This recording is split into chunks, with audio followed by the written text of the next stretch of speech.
ॐ अज्ञानतिमिरान्धस्य ज्ञानाञ्जनशलाकया चक्षुरुन्मीलितं येन तस्मै श्रीगुरवे नमः।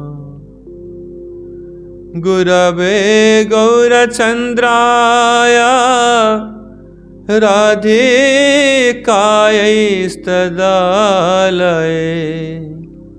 कृष्णाय कृष्णभक्ताय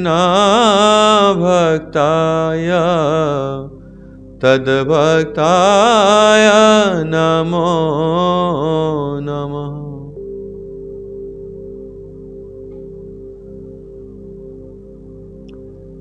श्रीमद् भागवत गीता के उपदेशों में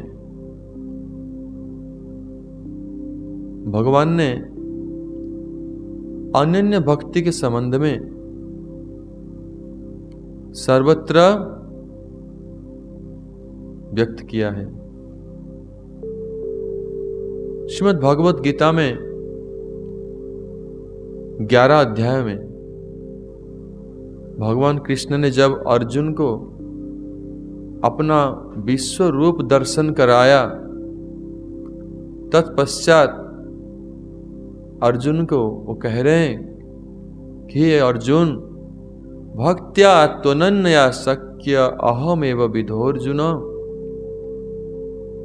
भक्त्या तो अनन्य शक्य, अर्थात हे अर्जुन, मेरे प्रति जिसका अनन्य भक्ति है वो मेरे इस स्वरूप को दर्शन कर पाता है। क्योंकि तुम मेरे अनन्य प्रेमी भक्त हो, इसलिए ये दुर्लभ दर्शन तुमको प्राप्त हुआ। भगवान फिर 18 अध्याय 55 नंबर श्लोक में कह रहे हैं, भक्त्या माम अभिजानाति जावन जस्यास्मि तत्वतः। केवल अनन्य भक्ति के द्वारा ही कोई मुझे दर्शन कर सकता है, मुझे जान सकता है और मेरे परम धाम में प्रवेश कर सकता है और अंत में मेरी प्रेममयी सेवा प्राप्त कर सकता है। तो यहां अनन्य मतलब भगवान कह रहे हैं कि उनको छोड़कर न अन्य दूसरों के प्रति नहीं, केवल कृष्ण की प्रति ऐकांतिक कृष्ण भक्ति को ही यहां अनन्य भक्ति के रूप में भगवान भगवत गीता में कह रहे हैं। इसलिए भगवत गीता के जो उपसंहार है, कंक्लूजन में भगवान कृष्ण ने ये गुह्य उपदेश, गुह्यतर उपदेश और गुह्यतम उपदेश के संबंध में कह रहे हैं। ये गुह्य माने कॉन्फिडेंशियल। एक गुह्य उपदेश में भगवान ने ब्रह्म ज्ञान के संबंध में कह रहे हैं, किस प्रकार वो पर ब्रह्म है। और गुह्यतर उपदेश जो कि मोर कॉन्फिडेंशियल, उसमें परमात्मा ज्ञान के संबंध में कह रहे हैं, किस प्रकार वो परमात्मा है, सब जीव में, सब कण कण में विद्यमान है और किस प्रकार वो परम ईश्वर हैं। ईश्वर ज्ञान इस संबंध में कह रहे हैं। और गुह्यतम उपदेश, मोस्ट कॉन्फिडेंशियल इंस्ट्रक्शन, गुह्यतम उपदेश में भगवान ये कह रहे हैं कि सर्वधर्मान परित्यज्य माम एकम शरणं व्रज। सब प्रकार के लौकिक धर्म, तथा कथित धर्म, मनोधर्म, वर्णाश्रम धर्म आदि, इसको परित्याग करके केवल मेरी शरण में आओ। क्यों? कृष्ण कह रहे, उनके प्रति शरणागति माने अनन्य भक्ति के संबंध में यहां भगवान कह रहे हैं। और इससे भी ऊपर सर्वगुह्यतम उपदेश, जहां की भगवान कह रहे हैं कि मनमना भव मद्भक्त मज्जाजी मां नमस्कुरु माम एव स्थिति सत्यम प्रतिजानी प्रियोसी में। मनमना भव मद्भक्त, संपूर्ण रूप में मुझे ही केवल मन में चिंतन करो, धारण करो। गोपियों की उदाहरण है इसलिए भगवान श्री कृष्ण ये कह रहे हैं कि उनके प्रति पूर्ण शरणागति और ऐसे अनन्य भक्ति ही भगवत प्राप्ति के एकमात्र उपाय है, दूसरे कोई उपाय नहीं है। भगवत गीता में इसी को भगवान स्थापन कर रहे हैं। केवल अनन्य भक्ति के द्वारा ही हम भगवान को प्राप्त कर सकते हैं। साधारणतः भगवत गीता में जो भक्ति के संबंध में भगवान ने कहा है, उसमें दो प्रकार भक्ति के संबंध में दृष्ट होता है, हम देखते हैं। पहला श्रेणी की जो भक्ति है वो है केवला भक्ति, जो कि अनन्य भक्ति, जिस भक्ति में कर्म ज्ञान के गंध तक नहीं है, कर्म ज्ञान के गंध रहित है, संपूर्ण स्वतंत्र, अर्थात वो भक्ति कर्म के अधीन में नहीं है, ज्ञान के अधीन में नहीं है, केवल परम स्वतंत्र है, वो केवला भक्ति है। केवल कृष्ण के लिए अन्याभिलाषिता शून्यम ज्ञान कर्मादि अनावृतम, जिसको श्रील रूप गोस्वामी पाद ने इसलिए भक्ति रसामृत सिंधु में उत्तमा भक्ति के रूप में वर्णन किया है। और दूसरा श्रेणी का जो भक्ति भगवत गीता में दृष्ट होता है वो है प्रधानीभूता भक्ति, अर्थात कर्म मिश्रा, ज्ञान मिश्रा, कर्म ज्ञान मिश्रा, बात दूसरे शब्दों में कर्म प्रधानीभूता, ज्ञान प्रधानीभूता और कर्म ज्ञान प्रधानीभूता, ये तीन प्रकार के हैं। ये प्रधानीभूता नाम किस लिए दिया गया है? अर्थात ये जो भक्ति मिश्र होने पर भी कर्म मिश्र है, फिर भी इसमें भक्ति की ही प्राधान्यता है, कर्म का नहीं। अर्थात कर्म भक्ति के अधीन होकर कार्य करता है, तो इसी को भक्ति पदवाच्य इसलिए दिया गया। अगर इसमें भक्ति की प्राधान्यता नहीं रहेगा, वो केवल कर्म हो जाएगा, कर्म बंधन के कारण होगा। उसी के संबंध में भगवान अधिक उत्साहित नहीं किया है वो भक्ति के संबंध में, परंतु ये जो प्रधानीभूता भक्ति के संबंध में भगवान बहुत जगह में भी कहा है, क्योंकि ये भक्ति के कैटेगरी में आता है, भक्ति श्रेणी के अंतर्भुक्त है। उसी प्रकार ज्ञान प्रधानीभूता भक्ति, उसमें ज्ञान भक्ति के अधीन में, अर्थात भक्ति ही प्राधान्य है उसमें। लेकिन ऐसे प्रधानीभूता भक्ति के द्वारा क्या भगवान प्राप्त हो सकते हैं या नहीं? नहीं हो सकते हैं। प्रधानीभूता भक्ति के द्वारा भगवान को समझना या भगवान को प्राप्त करना सुदुर्लभ है, भगवान को प्राप्त नहीं कर सकते। इसलिए केवला भक्ति के द्वारा ही केवल भगवान को प्राप्त कर सकते हैं। इसी केवला भक्ति या अनन्य भक्ति को तुलनात्मक रूप में तुलना करने के लिए, कंपेयर करने के लिए भगवान ने प्रधानीभूता भक्ति या कर्म ज्ञान मिश्रा भक्ति के संबंध में गीता में कहा है। उनका कहने की उद्देश्य नहीं है, वो अनन्य भक्ति को ही भगवान ने उपदेश दिया है। इसलिए भक्ति वृत्ति अगर प्राधान्यता नहीं रहेगा, वो केवल कर्म केवल ज्ञान हो जाएगा। और गीता में सर्वत्र साधारणतः ये देखने को मिलता है कि प्रधानीभूता भक्ति का ही भगवान ने उपदेश दिया है, कर्म करते हुए भक्ति करो, ज्ञान के साथ भक्ति।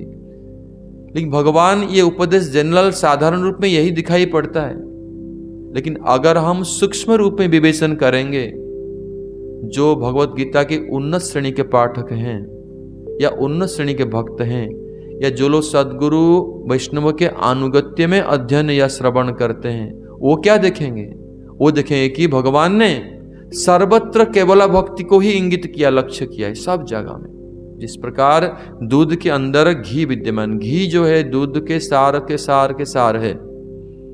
साधारण रूप में दूध में हम लोग घी नहीं देख पाते, घी दूध के कण कण में विद्यमान है।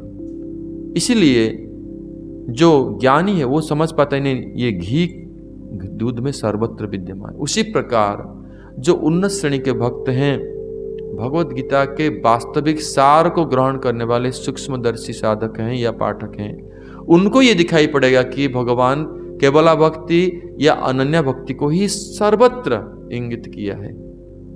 क्योंकि प्रधानीभूता भक्ति के द्वारा भगवान को समझना और प्राप्त करना असंभव है। एकमात्र अनन्य भक्ति के द्वारा भगवान सुलभ होते हैं। उसमें दुर्लभ है, लेकिन भगवान को अगर आसानी से पाना चाहते हैं, सुगम से सुलभ रूप में पाना चाहते हैं, तो भगवान कहते हैं कि अनन्य भक्ति के द्वारा। प्रमाण क्या है? भगवत गीता 8 अध्याय 14 नंबर श्लोक में भगवान कृष्ण कह रहे हैं, अनन्य चेतः सततम यो मा स्मरति नित्यसः तस्याहं सुलभ पार्थ नित्ययुक्तस्य योगिनाम। नित्ययुक्तस्य योगिनाम, भगवान के साथ नित्य युक्त होकर विद्यमान है ऐसे भक्ति योगी। वो कैसे हैं? अनन्य चेतः, वो चेतना में भगवान कृष्ण के साथ युक्त हैं, केवल कृष्ण के साथ, न अन्य दूसरों के प्रति नहीं। सततम, नित्य, सब समय, कंटिन्यूअसली स्मरति नित्य, स्मरण में, ध्यान में सर्वत्र कृष्ण को ही उन्होंने ध्येय वस्तु, स्मरण की वस्तु बना के रखा है। और भगवान कहते हैं कि तस्याहम सुलभ पार्थ, मैं ऐसे भक्ति योगी के लिए सुलभ हूं, अन्यथा मैं दुर्लभ हूं। और ऐसे अनन्य भक्ति, जो अनन्य भक्ति संपन्न जो भक्त हैं, उनकी जो सेवा है, सेवा वृत्ति है, वो कैसे है ना? एकांत की प्रेममयी सेवा है। ऐसे प्रेममयी सेवा के द्वारा ही कृष्ण, भगवान कृष्ण वशीभूत हो जाते हैं। इसको भी स्वयं अपने ही शब्दों में उन्होंने स्वीकार भी किया है। भगवत गीता 9 अध्याय 22वां नंबर श्लोक में कह रहे हैं, अनन्यश्चिन्तयन्तो मां ये जना पर्युपासते तेषां नित्यभियुक्तानां योगक्षेम वहाम्यहम्। अनन्य रूप में जो कृष्ण का ही स्मरण करता है, चिंतन करता है, और अनन्य रूप में कृष्ण का उपासना करता है, पर्युपासते, और नित्य युक्त होकर विद्यमान है, कृष्ण के साथ नित्य युक्त होकर विद्यमान है। ऐसे भक्तों के लिए भगवान उनकी प्रेम में, इस प्रेममयी सेवा में ऐसे वशीभूत हो जाते हैं, कहते कि मैं उनके लिए योगक्षेम वहाम्यहम्, अर्थात ऐसे भक्तों के लिए मैं रक्षक हूं और पालक भी हूं। उनके जो भी है, उसको जो भी कुछ है उनको, वो सब कुछ मैं संरक्षण करता हूं, उनका दायित्व मैं वहन करता हूं। योगक्षेम, जो उनको जरूरत है, आवश्यक है, उसको मैं स्वयं उनको प्रदान करके उनका पालन करता हूं, उनका रक्षा करता हूं। ये किस लिए भगवान कह रहे हैं? क्योंकि ऐसे अनन्य भक्तों की अनन्य सेवा में वशीभूत हो जाते हैं कृष्ण। इसलिए भगवत गीता में स्थान स्थान पर, अनेक स्थल पर ये भगवान ने स्वयं अनन्य भक्ति को ही इंगित किया है।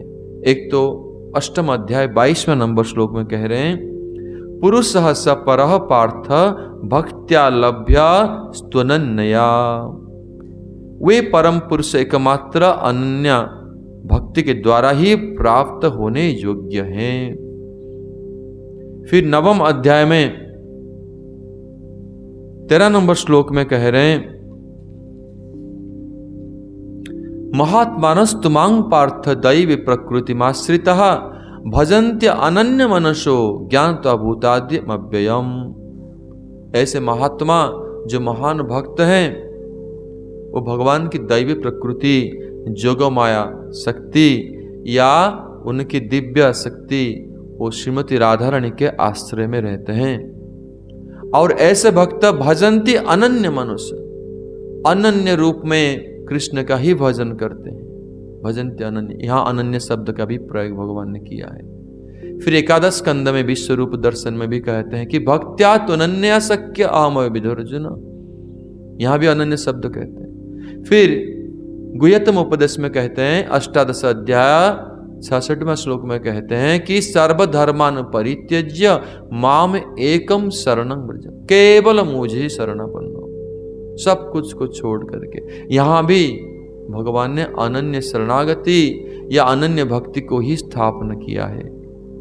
इस प्रकार विशुद्ध भक्ति, विशुद्ध अनन्य व केवल भक्ति ही जीवों के परम तात्पर्य है। यही सर्व साधन का सार है, या उनके जीवन के उद्देश्य है। यही बात को भगवान कह रहे हैं कि सब जीवों के लिए अनन्य भक्ति ही चरम तात्पर्य है, दूसरा कुछ नहीं। कर्म ज्ञान योग ये सब नहीं, केवल अनन्य भक्ति। ऐसे अनन्य भक्ति के अनुष्ठान कैसे किया जाएगा, अर्थात ऐसे भक्ति को कैसे जीवन में हम अंगीकार करेंगे, इसका उपदेश भगवान ने संक्षेप में कहा है। भगवत गीता 9वां अध्याय 14वां नंबर श्लोक में कहते हैं कि ये अनन्य भक्ति कैसे याजन किया जाएगा, ये अनन्य भक्ति कैसे जीवन में हम कर पाएंगे, उसका उदाहरण क्या है, साधन क्या है। हम तो भक्ति को समझ लिया। भगवान कहते हैं कि सततम कीर्तयन्तो माम जतन्तस्य दृढ़व्रतः नमस्यन्तस्य माम भक्त्या नित्ययुक्त उपासते। सतत कीर्तयन्तो माम, कीर्तन के बारे में बोल रहे हैं भगवान, यहाँ संकीर्तन के संबंध में बोल रहे हैं। नमस्कार नमस्यन्तस्य माम नित्य भक्त युक्ता उपासते, उपासना के बारे में बोल रहे हैं। अर्थात इस श्लोक में भगवान ने नवदा भक्ति को ही स्थापन किया है, और नवदा भक्ति को स्थापन करते हुए उनमें सर्वश्रेष्ठ नाम संकीर्तन या भगवान की संकीर्तन, भगवान के नाम रूप गुण लीला, ये सबके उच्च स्वर में कीर्तन करने को यहाँ भगवान संकेत दे रहे हैं। सततम कीर्तयन्तम, अर्थात संकीर्तन के द्वारा ही ये अनन्य भक्ति के अनुष्ठान किया जा सकता है। नवदा भक्ति में भी सर्वोपरि सर्वश्रेष्ठ संकीर्तन है, जब नाम संकीर्तन, नाम रूप गुण लीला आदि के संकीर्तन। ये संकीर्तन करते हुए अनन्य भक्ति में प्रवेश कर सकते हैं, और ये अनन्य भक्ति के द्वारा हम भगवान कृष्ण को प्राप्त कर सकते हैं, अपना जीवन को धन्य कर सकते हैं। इसलिए हम लोग आज श्रवण किया कि अनन्य भक्ति को कैसे भगवान ने भगवत गीता में प्राधान्य दिया है, और हम आशा करते हैं कि इसको हम अगर पूर्ण रूप में समझ लें जीवन में, तब एक दिन भगवत प्राप्ति करेंगे, भगवान के चरण में प्रेम में सेवा प्राप्त करके धन्य हो जाएंगे। इन्हीं शब्दों के साथ मैं अपना वक्तव्य को विराम देता हूँ। गौर प्रेमानंदे हरि हरि। ग्रंथराज भगवत गीता की जय, कृष्णचंद्र भगवान की जय, रूपानुगाचार्य श्री गुरुदेव की जय, समागत भक्त वृंद की जय। निताय गौर प्रेमानंदे हरि हरि बोल। हरे कृष्ण कृष्ण कृष्ण हरे हरे, हरे राम राम राम हरे